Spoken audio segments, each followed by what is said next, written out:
Assalamualaikum warahmatullahi wabarakatuh. Selamat pagi anak soleh-solehah semua. Bagaimana kabar kalian hari ini? Semoga kita semua dalam keadaan sehat ya, dan tetap semangat walaupun belajar dari rumah. Nah, pada pertemuan kali ini kita akan belajar bersama mengenai sholat sunnah selain rawatib.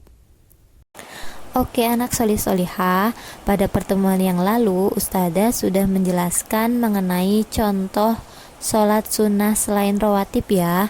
Di antaranya adalah sholat duha, sholat witir, dan sholat tarawih. Sekarang Ustazah akan menjelaskan contoh yang lain dari sholat sunnah selain rawatib. Nah, contoh yang keempat adalah sholat tahiyatul masjid.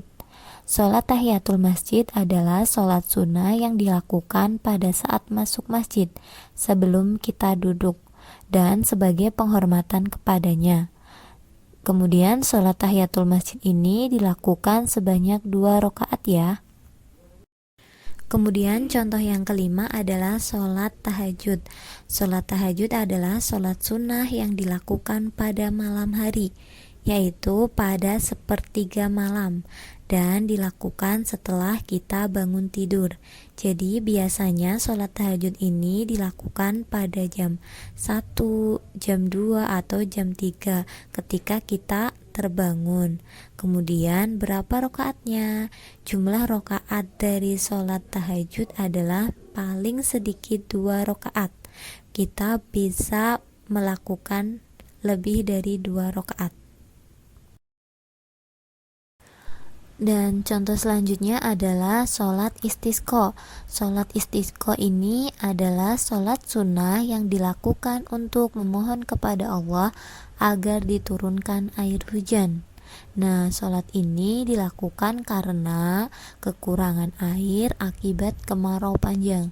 Jadi ketika kita musim kemarau panjang, pasti dalam suatu desa ada yang kekurangan air, maka mereka bisa melakukan sholat istisqa untuk memohon agar diturunkan hujan. Kemudian sholat ini dilakukan sebanyak 2 rakaat. Dan untuk contoh yang terakhir adalah sholat hari raya, yaitu biasa disebut dengan sholat id. Nah, sholat hari raya ini ada 2 ya.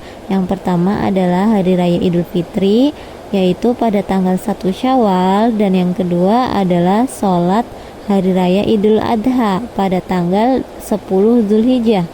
Nah, sholat hari raya ini dilakukan sebanyak 2 rakaat dan biasanya dilaksanakan di tanah lapang yang luas. Cukup sekian untuk pembelajaran materi hari ini mengenai contoh sholat sunnah selain rawatib. Ustazah harapkan anak soleh-solehah bisa memahaminya ya. Dan Ustazah akhiri, terima kasih. Wassalamualaikum warahmatullahi wabarakatuh.